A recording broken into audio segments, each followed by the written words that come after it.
अस्सलाम वालेकुम, मैं हूं रेहान तारिक और आप देख रहे हैं दासाक। बानी पीटीआई ने एक बार फिर मिलिट्री एस्टैब्लिशमेंट को निशाने पे रख लिया है। अपने ट्विटर हैंडल पर फौज मुखालिफ बयानात और प्रोपेगेंडे के बाद जेल से गैर मुल्की सहाफी मेहदी हसन को दिया गया इंटरव्यू भी सामने आ गया, जिसमें इमरान खान ने अपनी हुकूमत गिराने का जिम्मेदार अमरीकी साजिश या साइफर कहानी को नहीं बल्कि जनरल बाजवा को करार दिया है। ताज्जुब की बात तो यह भी है कि बानी पीटीआई की जानिब से अमेरिका को सफाइयां भी पेश की गई हैं कि उनका ताल्लुक अमेरिका के साथ खराब करने में जनरल बाजवा का हाथ था।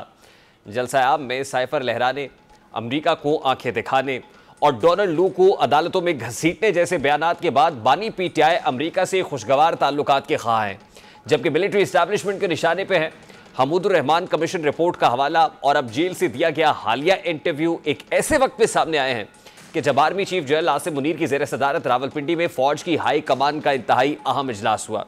चीफ की ज़ेर सदारत मुनक्किदा 83वीं फॉर्मेशन कमांडर्स कॉन्फ्रेंस का एलामिया भी पाक फौज के शोबा ताल्लुकात आमा की जानिब से जारी कर दिया गया है। जिस कॉन्फ्रेंस में core commanders, principal staff officers और पाक फौज के तमाम फॉर्मेशन कमांडर्स ने शिरकत की।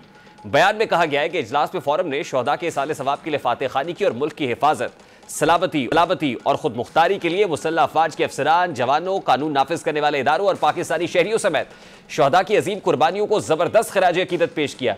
ISPR ने कहा कि फोरम को जियो स्ट्रेटेजिक हालात, कौमी सलामती के लिए उभरते हुए चैलेंजेस और मल्टी डोमेन खतरात से निपटने के लिए पाक फौज की हिकमत अमली के बारे में आगाह किया गया। इसमें कहा गया कि शुरका को पाक फौज को जदीद बनाने और फील्ड फॉर्मेशंस के लिए लॉजिस्टिक सपोर्ट को बेहतर बनाने के लिए नई तकनीकी तख्लीकात के बारे में भी ब्रीफिंग दी गई। ISPR ने कहा कि फोरम ने अफगानिस्तान की सरहद पार से मुसलसल खिलाफ वर्जियों और अफगान सरजमीन को इस्तेमाल करते हुए दहशतगर्दी की मनसूबाबंदी पर सख्त तहफ़्फ़ुज़ात का इजहार किया। तर्जुमान पाक फौज ने कहा कि फोरम ने तहफ़्फ़ुज़ात का इजहार करते हुए कहा कि पाकिस्तान के दुश्मन पाकिस्तान के अंदर सिक्योरिटी फोर्सेस और मासूम शहरियों को निशाना बनाने के लिए अफगानिस्तान को इस्तेमाल कर रहे हैं। ISPR के मुताबिक फोरम ने दहशतगर्दी के खिलाफ जंग में नए जमशुदा इजला की अवाम की पेश बहा कुर्बानियों का एतराफ़ किया और दहशतगर्दी को फैसला कुन शिकस्त देने के लिए नए जमशुदा इजला की तरक्की की अहमियत पर जोर दिया।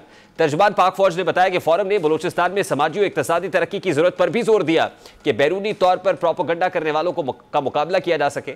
ISPR के मुताबिक फोरम ने कहा कि प्रोपेगेंडा करने वालों की पुष्पनाही गैर मुल्की स्पॉन्सर्ड प्रॉक्सियों के जरिए की जाती है ताकि बलूचिस्तान के नौजवानों को अमन और तरक्की से दूर रखा जा सके। ISPR ने बताया कि कॉन्फ्रेंस की शुरका ने जोर दिया कि रियासती इदारों बिलखुसूस अफवाज पाकिस्तान के खिलाफ जारी शुदा डिजिटल दहशतगर्दी मजमूम सियासी मकासद के हुसूल के लिए बैरूनी सहूलतकारों की मदद के साथ की जा रही है। इसका मकसद झूठ और प्रोपेगेंडे के जरिए पाकिस्तानी कौम में मायूसी पैदा करना और कौमी इदारों बिलखुसूस अफवाज पाकिस्तान और अवाम के दरमियान खलीज डालना है। तर्जुमान पाक फौज के मुताबिक कॉन्फ्रेंस के शुरका ने इस अज़्म का इयादा किया कि पाकिस्तानी कौम झूठ और प्रोपेगेंडा करने वालों के मजमूम और मकरू अज़ाइम से पूरी तरह बाखबर है और इन नापाक कुव्वतों के मजमूम इरादों को मुकम्मल और यकीनी शिकस्त दी जाएगी। बयान में कहा गया कि कौम ने इस फोरम ने इयादा किया है कि मुल्क के वसीतर मफाद में लाजिम है कि 9 मई के मनसूबा साजों, मुजरिमों, उसकी हौसला अफजाई करने वालों और सहूलतकारों को इंसाफ के कटहरे में खड़ा किया जाए। ISPR के मुताबिक फोरम ने कहा कि कानून की अमलदारी को कायम करने और 9 मई के मुजरिमान के खिलाफ फौरी और शफाफ अदालती और कानूनी कार्रवाई के बगैर मुल्क ऐसे साजिशी अनासर के हाथों हमेशा यरगमाल रहेगा। दूसरी जानिब नैब तरमीम केस के खिलाफ विफत की जानिब से दायर इंट्रा कोर्ट अपीलों पर जस्टिस काजी फायजीसा की सरबराही में सुप्रीम कोर्ट ऑफ पाकिस्तान का 5 रुकनी लार्जर बेंच समाअत कर रहा है, जबकि इस केस के अहम फरीक बानी पीटीआई बजरिया वीडियो लिंक अडयाला जेल से बराह रास्त इस अदालती कार्रवाई का हिस्सा बने। आज जब समाअत का आगाज हुआ तो एडवोकेट जनरल खैबर पख्तूनख्वा हुकूमत की दरखास्त पर जस्टिस अतर मिनल्लाह ने समाअत लाइव नशर करने की हिमायत की और रिमार्क्स दिए कि केस पहले लाइव चलता था तो अब भी लाइव चलना चाहिए। एडवोकेट जनरल KP का कहना था कि यह केस अवामी मफाद और दिलचस्पी का है, जबकि चीफ जस्टिस ऑफ पाकिस्तान ने रिमार्क्स दिए कि केस टेक्निकल है, इसमें अवामी मफाद का मामला नहीं। एडवोकेट जनरल खैबर पख्तूनख्वा ने कहा कि हमने मुतफर्रिक दरखास्त दायर की है, समाअत बराह रास्त दिखाई जाए, जिस पर चीफ जस्टिस ने कहा कि यह अवामी मफाद का मुकदमा नहीं, आप अपनी नशस्त पर बैठ जाए। जिसके बाद सुप्रीम कोर्ट ने नैब तरमीम केस की समाअत में मुख्तसर वक्फा किया। सुप्रीम कोर्ट की आज की अदालती कार्रवाई बराह रास्त नशर होगी या नहीं, फैसला मुशावरत के बाद हुआ। बाद सुप्रीम कोर्ट ने एडवोकेट जनरल KP को लाइव स्ट्रीमिंग की दरखास्त 4-1 से मुस्तरद की और चीफ जस्टिस ने बताया कि जस्टिस अतर मिनल्लाह ने फैसले से इख्तलाफ किया है। बेंच में शामिल 4 जजेस जस्टिस काजी फायजीसा, जस्टिस जमाल मंदुखेल, जस्टिस समीरुद्दीन और जस्टिस हसन अजहर रिजवी ने इस केस को बराह रास्त नशर करने की मुखालिफत की, जबकि जस्टिस अतर मिनल्लाह इस केस को बराह रास्त नशर करने के मौक़िफ़ पर डटे रहे। चीफ जस्टिस ने रिमार्क्स दिए कि ताखीर के लिए माजरत चाहते हैं, हम कोई भी फैसला जल्दबाजी में नहीं करना चाहते थे। जस्टिस अतर मिनल्ला ने अक्सरियत फैसले से इख्तलाफ किया। हमने मुशावरत के बाद फैसला किया कि समाअत बराह रास्त नहीं दिखाई जाएगी। बादशाह वफाकी हुकूमत के वकील मखदूम अली खान ने दलाइल का आगाज किया। उन्होंने अदालत को बताया कि नैब तरामीम करना हुकूमती पॉलिसी का हिस्सा है, अदलिया मुदाखलत नहीं कर सकती, पार्लियामान के इख्तियार में अदलिया मुदाखलत नहीं कर सकती। इस पर जस्टिस जमाल मंदूखेल ने रिमार्क्स दिए कि मैं अपनी बात करता हूँ, मैं मीडिया सोशल मीडिया देखता हूँ और अखबारात पढ़ता हूँ। वज़ीर आज़म ने काली भेड़े कहा और अटॉर्नी जनरल ने वजाहत की कि ये अल्फाज मौजूदा जजेस के लिए इस्तेमाल नहीं किए गए। जस्टिस जमाल मंदूखेल ने मजीद कहा कि नैब कानून उन लोगों पर लागू होता रहा जो हुकूमत से बाहर रहे, फिर वही लोग जब हुकूमत में आए तो दूसरे लोग नैब की जद में आ जाते हैं। जस्टिस अतर मिनल्ला ने रिमार्क्स दिए कि नैब तरामीम कैसे आइन से मुतसादिम थी, वजूहात क्या हैं वो बताई गई। कानून में तय करदा करप्शन की हद से कम केसेस दीगर अदालती फोरम्स पर चलाने का जिक्र है। इस मौके पर चीफ जस्टिस ऑफ पाकिस्तान ने इस्तफसार किया कि क्या नैब तरामीम से मुजरिमान को फायदा पहुंचाया गया है। वकील मखदूम अली खान ने बताया कि ऐसा नहीं है, बल्कि नैब तरामीम से जराइम की नौयत को वाजे किया गया है। जस्टिस अतर मिनल्ला ने दरियाफ्त किया कि क्या कुछ लोगों की सजाएं नैब तरामीम के बाद खत्म नहीं हुई। क्या नैब सेक्शन 9A5 में तब्दील करके मियां नवाज शरीफ की सजा खत्म नहीं की गई। मियां नवाज शरीफ का केस असासों का था जिस बारे में बार बार सबूत वाली शक तब्दील की गई। वकील मखदूम अली खान के दलाइल मुकम्मल होने के बाद बादशाह इमरान खान और काजी फायजीसा के दरमियान पहला बाज़ाब्ता मुकालमा हुआ। चीफ जस्टिस काजी फायजीसा ने दरियाफ्त किया कि खान साहब आप खुद दलाइल देना चाहेंगे या ख्वाजा हारिस पर इन्हिसार करेंगे। इमरान खान ने जवाब दिया कि मैं आधा घंटा दलाइल देना चाहता हूँ, मुझे तैयारी के लिए मवाद मिलता है, ना ही वकला से मुलाकात करने दी जाती है, मैं कैद तन्हाई में हूँ। इमरान खान का मजीद कहना था कि फरवरी को मुल्क में सबसे बड़ा डाका डाला गया, 8 फरवरी को हुआ, जिस पर चीफ जस्टिस ने रिमार्क्स दिए कि यह बात इस वक्त ना करें, हम अभी नैब तरामीम वाला केस सुन रहे हैं। साबिक वज़ीर आज़म ने कहा कि हमारी 2 दरखास्तें जो इंसानी हुकूक की खिलाफ वर्जी से मुताल्लिक हैं वो आपके पास मौजूद हैं। चीफ जस्टिस ने बानी PTI से मुकालमा किया कि इसमें आपके वकील कौन है। इमरान खान ने बताया कि मेरे वकील हामिद खान है। चीफ जस्टिस काजी फायजीसा ने कहा कि हामिद खान एक सीनियर वकील हैं, उन्होंने मुल्क से बाहर जाना था तो उनकी मर्जी की उनके मुकदमे में तारीख दी जाती है।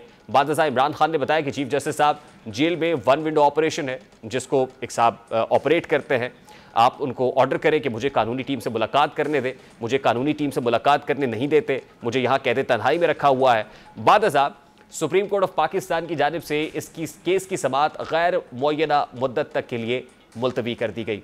आखिर में अतर मिनल्ला की जानिब से बड़े इंपॉर्टेंट रिमार्क्स दिए गए। अटॉर्नी जनरल साहब से कहा गया कि अटॉर्नी जनरल साहब वज़ीर आज़म ने काली भेड़ों का लफ्ज़ इस्तेमाल किया, जुडिशरी में काली भेड़ें हैं। अगर वज़ीर आज़म साहब ऐसा समझते हैं तो फिर बात ना करें बल्कि रेफरेंस लेकर आए।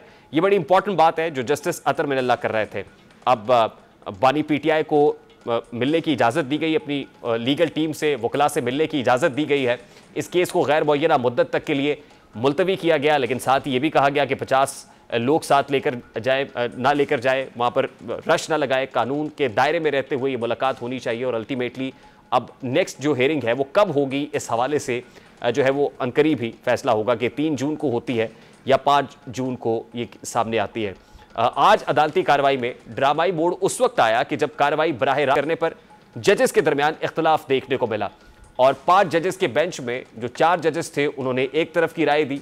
जस्टिस अतर मिनल्ला ने कार्रवाई को बराह रास्त नशर करने पर जो है वो जिद की, वो बजिद दिखाई दिए। ऐसा ही एक केस जस्टिस अतर मिनल्ला के सामने उस वक्त भी आया था जब वो chief justice Islamabad high court थे।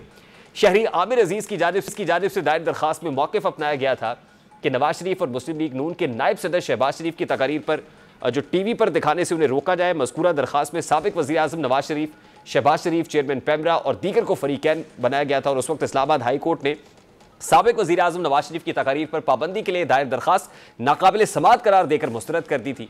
चीफ जस्टिस अतर मिनल्ला ने फैसले में कहा था कि मामला सियासी नौयत का है जिसमें अदालत को शामिल ना किया जाए। उन्होंने कहा था कि नवाज शरीफ की तकारीर पर पाबंदी के लिए दरखास्त गुजार मुतल्लिका फोरम से रुजू करे और फैसले में कहा गया था कि मज़कूरा मुकदमे में ताख़ीर के बायस अदलिया की बदनामी होगी। चीफ जस्टिस अतर मिनल्ला ने फैसले में कहा था कि मुतल्लिका बार्स और वकला जो है वो इसको यकीनी बनाए कि सियासी नौयत के मामले में अदालत और अदालती इंतज़ामिया को गैर जानिब रहने दें और फैसले में कहा गया था कि ये जिम्मेदारी है फरीकैन को सियासी गैर ज़रूरी मामलात को अदालत पेश करने से रोका जाए जब कानून और मुतल्लिका फोरम्स पर उनका हल मौजूद है। और दरख्वास्त गुजार ने इस हवाले से कहा था कि ये तकारीर ना दिखाई जाए, जबकि ये केस सेटिसाइड कर दिया गया था। इस वक्त पाकिस्तान तहरीक इंसाफ के रहनुमा जुनैद अकबर साहब हमारे साथ मौजूद है। अस्सलाम वालेकुम जुनैद अकबर साहब, बहुत बहुत शुक्रिया आपके वक्त के लिए। आज पाकिस्तान तहरीक इंसाफ बज़िद थी कि बानी पीटीआई बजरिया video link Supreme Court of Pakistan में और सुप्रीम कोर्ट की प्रोसीडिंग्स बराह रास्त नशर की जानी चाहिए। लेकिन माजी में जब आप हुकूमत में थे तो उस वक्त नवाज शरीफ और शहबाज शरीफ की तकारीर को बराह रास्त नशर करने से मुतालिक ना सिर्फ पैमरा ने हुक्मनामा जारी किया था, बल्कि आप खुद बाजमात ये कहते थे कि ये तकारीर बराह रास्त नशर नहीं होनी चाहिए क्योंकि इनका जो बयानिया है, नैरेटिव, वो वैसे ही है जैसे बानी MK अल्ताफ हुसैन का है। तो आज जो आपका मौक़िफ़ था, क्या वो जस्टिफाइड था कि बराह रास्त नशर की जाए बानी पीटीआई की प्रोसीडिंग्स जो है? बिस्मिल्लाहिर्रहमानिर्रहीम, बड़ी मेहरबानी, शुक्रिया जी। हमने कभी ये नहीं कहा कि खान साहब की तकरीर को बराह रास्त दिखाया जाए, और ये उस टाइम जो है ये रिवायात नहीं थे जो आज चीफ़ जस्टिस साहब ने उसकी है, इसी चीफ़ जस्टिस साहब के ज़माने में ये स्टार्ट हुआ है। और इसमें सिर्फ ये है कि ये अगर पिक एंड चूज़ वाला मामला होगा तो फिर मेरा नहीं ख्याल कि ये इंसाफ के तकाज़े को पूरा करेगा, क्योंकि इसी चीफ़ जस्टिस साहब ने ये स्टेप इसी की ज़माने में ये शुरू हुआ है। और जिस तरह की बाकी केसेस में जो है वो लाइव दिखाया जाता है, तो हमारा भी है कि ये अगर हमारे है इस तरह बाकी केसों के कोई उसकी क्या जस्टिफिकेशन नहीं। जुनैद अकबर साहब, किसी कॉन्विक्ट को तो बराह रास्त नहीं दिखाया जाता सर। बानी पीटीआई का जो स्टेटस है वो कॉन्विक्ट का है, और किसी कॉन्विक्ट को तो अदालत बराह रास्त नहीं दिखा रही है। नहीं, चीफ जस्टिस साहब ने जब ये चीफ जस्टिस आए थे तो इसी ने सारे केसेस को बराह रास्त दिखाना शुरू किया था। तो हमारा भी ये डिमांड है कि जिस तरह की बाकी केसेस को बराह रास्त दिखाया जाता है, इसी को भी इस तरह। लेकिन सबसे पहले तो आपको चीफ जस्टिस का शुक्रगुजार होना चाहिए कि उन्होंने बजरिया वीडियो लिंक बानी पीटीआई को हाजिरी यकीनी बनाने के हवाले से इंतजामात किए। अब वो बजरिया वीडियो लिंक है, अपना मुकदमा खुद प्रेजेंट कर सकते और आज उन्होंने किया भी। इसके बावजूद पीटीआई का शक है चीफ जस्टिस का ये चीफ जस्टिस का हम पे कोई एहसान नहीं है, ये चीफ जस्टिस का जिम्मेदारी है जो उसने पूरा किया है। चीफ कायद ये नहीं है कि वो एक्स वज़ीर आज़म है, इस मुल्क का शहरी है, उसको ये हक़ होना चाहिए कि वो जिस केस में वो अदालत में अपियर होना चाहता है तो ये उसका बुनियादी हक़ है। तो ये ना तो चीफ जस्टिस का हम पे एहसान है, न हुकूमत वक़्क़ा का हम पे एहसान है, ये हमारा बुनियादी हक़ है जो हम अब भी यही डिमांड कर रहे थे कि क्योंकि खान साहब ख़ुद इसमें पिटिशनर थे, तो खान साहब ये अदालत में गए थे और ये उसका हक़ है। ये सिर्फ खान साहब का नहीं, हर जुनैद अकबर साहब का जो अदालत इस वक्त जाता बानी है तो पीटीआई का जो नैरेटिव है वो बड़ा एंटी मिलिट्री एस्टैब्लिशमेंट है। वो मिलिट्री एस्टैब्लिशमेंट के अगेंस्ट ना सिर्फ ये कि गैर मुल्की सहाफ़ियों को इंटरव्यूज दे रहे हैं, गैर मुल्की जरीदों के अंदर आर्टिकल छपवा रहे हैं, बल्कि वो ट्विटर हैंडल पर जो पोस्ट करते हैं उसके अंदर भी वही रिफ्लेक्ट करता है। आज वो अमेरिका के साथ अपने ताल्लुकात पर सफाइयाँ दे रहे हैं और वो कह रहे हैं कि अमेरिका से ताल्लुकात की खराबी की वजह सिर्फ और सिर्फ जनरल बाजवा थे। आज वो ये नहीं कह रहे कि हुकूमत जो है वो अमेरिका ने या किसी साइफर ने या आसिफ जरदारी ने या मोहसिन नकवी ने गिराई है, वो तो ये कहते हैं कि हुकूमत जनरल बाजवा ने गिराई है। तो अब तो स्टैंड ही बिल्कुल चेंज है, वो वेरी मच एंटी एस्टैब्लिशमेंट। हम वही अभी वही स्टैंड पे कायम है कि जनरल बाजवा ने हमारी हुकूमत गिराई है, लेकिन अमेरिका के कहने पे गिराई है। और ये आप जो फरमा रहे हैं कि वो एंटी एस्टैब्लिशमेंट बात कर रहे हैं या इदारों के खिलाफ। जी जुनैद अकबर साहब, आज पाकिस्तान तहरीक इंसाफ और बानी पीटीआई पाकिस्तान दुश्मनों के एजेंडे पे काम नहीं कर रहा है, इदारों के खिलाफ बात करके? नहीं, मैं आपकी हो सकता है कोई इदाराती मजबूरी हो, लेकिन आप इस दोनों को मिक्स न करें। एक बंदा जिसको अदालत ने सज़ा दिया था और वो जो है वो इलाज के लिए गया था, उस एक स्टाम्प पेपर पे लिखा कि मैंने इलाज करके वापस आना है। अगर एक बंदा जेल से जाए, इलाज के बहाने जाए और फिर वहाँ पर जो है वो सियासी तकरीर करे, सियासी बातें करे, तो उसकी कोई हक़ नहीं बनता।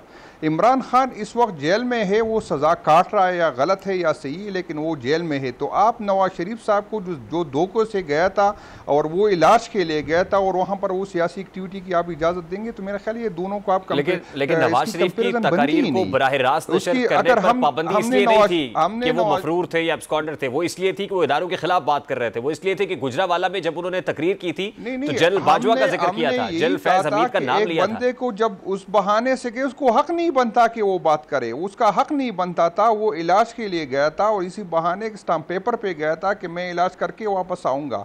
तो ऐसे बंदे को हक नहीं होना चाहिए था कि वो इदारों के खिलाफ करे या मुल्क की सियासत में हिस्सा ले। तो हम भी चाहते हैं, वही हमारा है कि एक बंदा अगर सजा याफ्ता हो और वो बहाने से जाए और फिर यहाँ पे उस सिस्टम पे के खिलाफ बोले जिस सिस्टम ने उसको रिलीफ दिया हो, तो हम उससे आज फॉर्मेशन कमांडर्स कॉन्फ्रेंस का एलामिया तो आपने पढ़ा होगा। आज फॉर्मेशन कमांडर्स कॉन्फ्रेंस का एलामिया आपने पढ़ा होगा। 9 मई वालों से मुताल्लिक क्या कहा जा रहा है?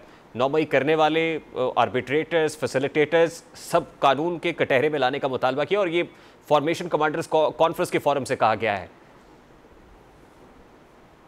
तो हम भी इसी को सेकंड करते, हम भी यही चाहते हैं कि 9 मई के मुल्ज़िमात को सज़ा दी जाए जिन्होंने इनको प्लान किया था, जिनकी नाअहली थी, जिनको उन्होंने नहीं रोका था, जिन्होंने खान साहब को गले से पकड़ के अदालत से लेके आए थे, जिन्होंने अदालत के शीशे तोड़े, जिनकी नाअहली थी, चाहे उस टाइम के आईजी हो, चाहे उस वहाँ पर जो लाहौर में लोग जा रहे थे और जो वहाँ पर लोग थे, जो पुलिस लाइन में हज़ारों लोग थे जो चंद सैकड़ों लोगों को कंट्रोल न कर सके।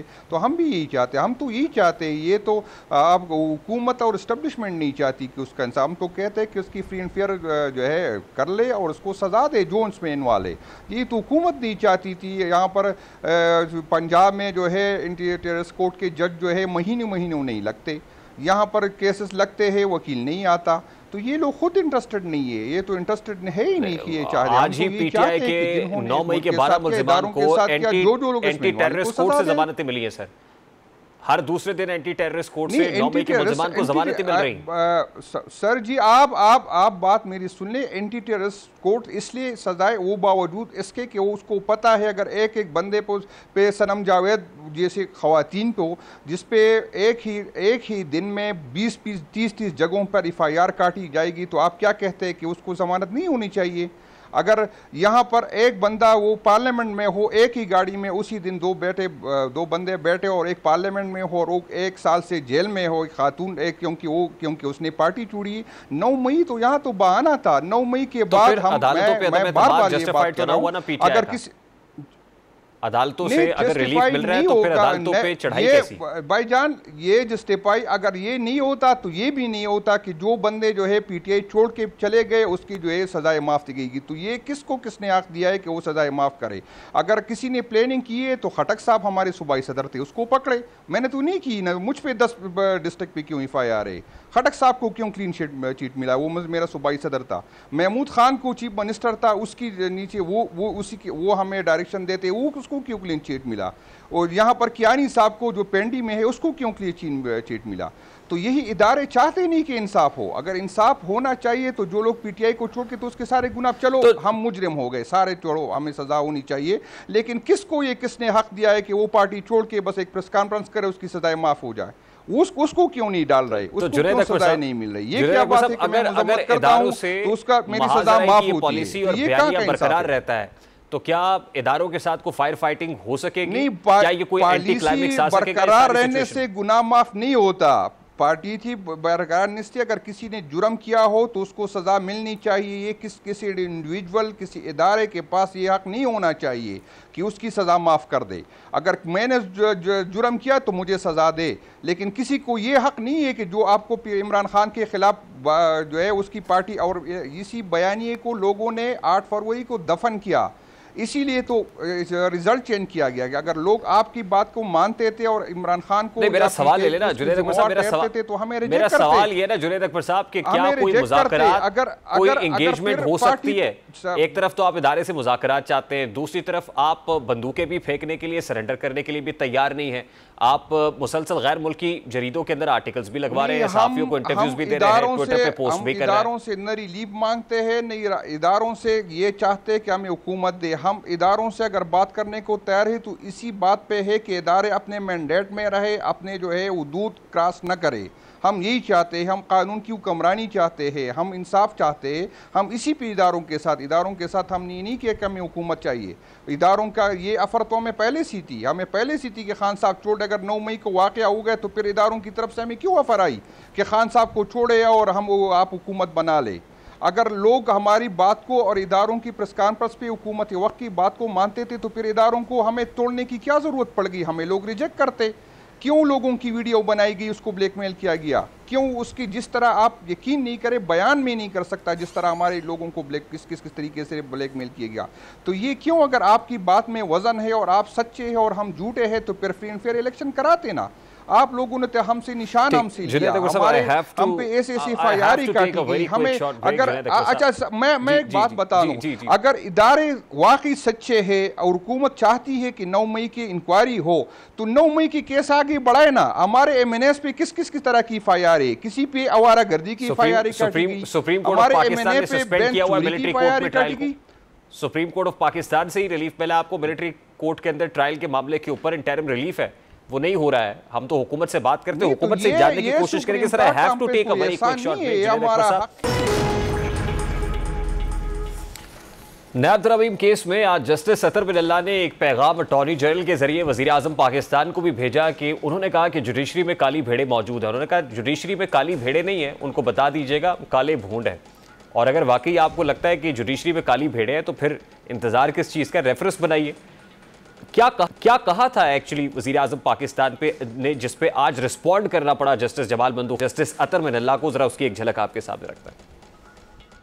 पाकिस्तान के अंदर तरक्की और खुशहाली दोबारा वापस ना आई तो ना फिर कोई जज होगा, ना कोई सियासतदान होगा, मगर चंद काली भेड़ें जो इमरान नियाजी के लिए तुले हुए हैं। आज मैं इन जजेस की खिदमत में ये बात बड़े अदब से अर्ज करना चाहता हूं कि नवाज शरीफ के जमाने में तो कई कई साल जमानतें नहीं होती थी। आज दिन रात ये मशवरे होते हैं कि किस तरह इसको जमानत पर रहा करके इसके तमाम जुराइम खत्म कर दिए जाएं। मैं आज कहना चाहता हूं इमरान नियाजी, तुम्हारी ये तमाम साजिशें नाकाम होंगी। इस वक्त पाकिस्तान मुस्लिम लीग नून के रहनुमा सेनेटर ताहिर खलील संधू साहब हमारे साथ मौजूद है। अस्सलाम वालेकुम खलील ताहिर संधू साहब, बहुत बहुत शुक्रिया आपके वक्त के लिए। वज़ीर आज़म पाकिस्तान जो फरमा रहे हैं उसके ऊपर आज जमाल बंदूखेल साहब ने और जस्टिस अतर बिन अल्लाह साहब ने दोनों ने रिस्पॉन्ड किया है। अगर आपको वाकई लगता है कि इस वक्त जुडिशरी में कोई काली भेड़ें हैं तो फिर आप तो बाइख्तियार हैं, आप हुकूमत वक्त हैं, आप रेफरेंस बनाए, देर किस बात की? मैं उधर मौजूद था, इस हवाले से बात नहीं थी, मैंने खुद भी सुना है, लेकिन ये बात नहीं थी सियाको सबाक पर, उसका फर्क था। वो कहते हैं रेफरेंस टू द कॉन्टेक्स्ट, वो बात कुछ और हो रही थी पीछे। जब वो जस्टिस वो क्या था, बाबा रहम थे, मतलब एक चलती हुकूमत को उसने चलता किया और उसके सब कुछ जिस तरह के जिसके नताइज हुए, और 2017 में जिस तरह किस लेवल पे डॉलर था, किस लेवल पे महंगाई थी, रोटी कितने की थी, इंसान का जो जीना और उसका रूह और जिस्म का बरकरार रिश्ता रखना वो आसान था। तो उस हवाले से बात हो रही थी, चल रही थी। और फिर वो प्राइम मिनिस्टर ने, मतलब ये डज नॉट, जो सिटिंग जजेस बैठे हैं, नॉट एट ऑल, उनके बारे में मेरी जो जाती मेरा परसेप्शन है उनके बारे में ऐसी कोई बात आप नहीं उस की। तकरीर में मौजूद थे, हमने भी उस तकरीर को बराह रास्त सुना है। वजीर आजम पाकिस्तान ने कैटेगोरिकली जो इशारा किया वो मौजूदा अदलिया में बैठे हुए जजेस की जानिब से किया, तो ये कतन जस्टिफाइड नहीं था। हुकूमत के पास तो आसान तरीका है कि अगर वाकई किसी को लेकर कोई शक शुबा है या सब्सटेंशियल एविडेंस मौजूद है तो रेफरेंस ले आए। नहीं, वो तो चलो, वो तो एक जजेस है ना, देखे हमारे लिए काबिल एहतराम है। मैं खुद by profession I am lawyer, और I will be the last person को कभी ऐसे कंटेम्पचुअस मैं रिमार्क्स दूंगा, सवाल ही पैदा नहीं होता। तो वो ठीक है, जजेस का होता है वो, लेकिन ये कुछ देर से, कुछ अरसे से ये बड़ा अजीब सा हो गया है कि जो हमारे ऑनरेबल जजेस हैं वो रिमार्क्स जब बहुत ज्यादा जब देते हैं, वो एकदम फिर ज़ाहिर है नेचुरल है, मतलब मीडिया हमारे माशरे की आंखें, चेहरा और हाथ हैं आप, और वो जब चलता है तो लोग उसको अपने अपने तरीके से शख्स करते हैं। पहले ऐसे होता नहीं था, एक वक्त ऐसा था, हमने बहुत सारे तो मुल्क ऐसे भी हैं जहाँ पे जजेस जो है वो इवन विटनेस की तरफ भी नहीं देखते और न उनको पता होता है, बल्कि वो सिर्फ बॉडी अपने उनका एक साइड पे बिल्कुल काम हो रहा होता है और पर्दे के पीछे होते काम कर रहे होते हैं और उनके फैसले बोलते हैं। एनी हो, यहाँ पे चूंकि ये हो गया है सिलसिला या वट एवर जो भी जिस तरह से, इसमें कोई पाबंदी तो नहीं है खैर लीगल, ना कॉन्स्टिट्यूशनल पाबंदी है, ना कोई इसकी कानूनी पाबंदी है, लेकिन वो मतलब इस तरह से, लेकिन कोई रेफरेंस क्यों लाना है किसी के खिलाफ, इस किस्म की कोई ऐसी बात ही नहीं है। और फिर वैसे भी जो प्राइम मिनिस्टर साहब है कभी भी इस तरह की, he is a highly educated person. Khalil Tahir Sandhu sahab, एक तरफ तो हुकूमत नैब तरामीम को लेके इंट्रा कोर्ट अपील पर सुप्रीम कोर्ट ऑफ पाकिस्तान में मौजूद है और दूसरी तरफ आप पार्लियामान से कानून साजी नहीं कर रहे बल्कि ऑर्डिनेंसेस इशू कर रहे हैं और ऑर्डिनेंस इशू करके 14 रोज के रिमांड को 40 दिन में बदल देते हैं। जस्टिस काजी फायजी से ने गुज़श्ता समात पर भी कहा था कि कानून साजी करें, ऑर्डिनेंसेस ना लेके आए। इस तरह से तो पार्लियामान को खुद गैर फॉल करने वाली बात है। तो एक तरफ आप इंट्रा कोर्ट अपील किए हुए हैं, दूसरी तरफ ऑर्डिनेंसेस लेके आ रहे हैं। आपकी बात बिल्कुल दुरुस्त है।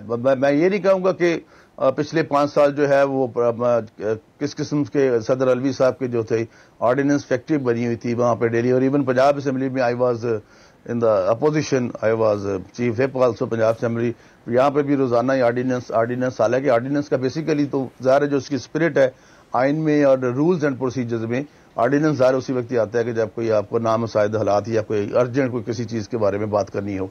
जिस तरह यह बात आपने की है, हम शायद आपको याद आ जाए कि हम सबसे ज़्यादा वो थे जो 90 दिन की मुखालफत करते थे कि मर्डर केस में भी रिमांड जो होता है वो 14 दिन का होता है। तो ये मतलब किस तरीके से, लेकिन उस वक्त भी लोगों को चुन चुन कर जो कुछ किया गया, अब अगर 40 डेज किया गया तो इसके पीछे कोजेंट रीज़न ज़रूर है कि मतलब बहुत सारे मसाइल ऐसे हैं कि आपको इंटरनेशनल लेवल पे या किसी और लेवल पे एविडेंस अगर आपने कलेक्ट करनी है तो फिर आपको you have to only 14 days. तो मैं ज़ाती तौर पे समझता हूँ कि ये मतलब बड़ा समटाइम मुश्किल हो जाता। आपने कोई ऑडियो वीडियो कल आप इसके खिलाफ खड़े हुए थे, आज आप उसके सपोर्ट के अंदर जो है वो आर्गुमेंट्स दे रहे हैं। अब तो ये खुला तजाद नहीं है खलील ताहिर संधू साहब। और दूसरी इंपॉर्टेंट बात यह है कि आज ही जस्टिस जमाल मंदुखेल ने ऑब्जर्व किया है कि कल को जब आप ऑपोजिशन में थे उस वक्त की हुकूमत नैब को आपके अगेंस्ट इस्तेमाल कर रही थी, अब आज आप हुकूमत में हैं, आप नैब को अपनी ऑपोजिशन को कॉर्नर करने के लिए इस्तेमाल कर रहे हैं। कोई एक केस आप मुझे बता सकते हैं कि जो हमने किसी इनके खिलाफ को बनाया हो? तोशाखाना केस के अंदर का नाम लेते हैं, एक तरफ एक नया तोशाखाना केस बना दिया आपने बानी पीटीआई और बुशरा बीबी के केस, और दूसरी तरफ आप 14 रोज के रिमांड को 40 रोज में लेकर जा रहे हैं। मेरी बात सुन ले भाई मेरी बात सुन ले प्लीज। पॉलिटिकल प्रिजनर्स की जो तारीफ है वो, और दूसरे नंबर पे कोई एक बताएं कि नैब ने मतलब हमने या कोई वट एवर कोई केस जो है अपोजिशन के खिलाफ किसी किस्म का केस बनाया हो? मैं बता तो रहा हूं अगर आप सुने तो तोशाखाना केस जो नया आया है बानी पीटीआई और बुशरा बीबी के अगेंस्ट, एक तरफ वो केस है, दूसरी तरफ आपने at the very same time NAB के रिमांड को 14 रोज से बढ़ा के 40 रोज कर दिया है। What does it mean sir? मैंने आपको उसकी बड़ी कोजेंट और रीजनेबल रीजन दी है एज ए लॉयर भी कि मतलब बाजू का एक मिसाल तोशाखाना केस ही ले लें।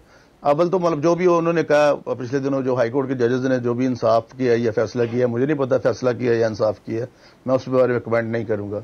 हालांकि वो चूंकि उन्होंने बात कर दी तो उसके बारे में बात हो सकती है, अभी ज़ाहिर है बहुत बातें होंगी, लेकिन इसमें देखिए कितने करैक्टर्स हैं, कितने किरदार आ रहे हैं सामने, और किधर से सुप्रीम कोर्ट में 450 रुपया मसला है उसका आप दूसरी तरफ डाइवर्ट कर रहे हैं, फिर आप वही पैसा किसी और को दे रहे हैं, मलिक रियाज को कैसे पैसा इनको अकाउंट में दे दें, थ्रू सुप्रीम कोर्ट पैसा इमरान खान के पास जा रहा है, वो उसको अलकादर ट्रस्ट बन रहा है। आज तक कभी ऐसे भी होता है?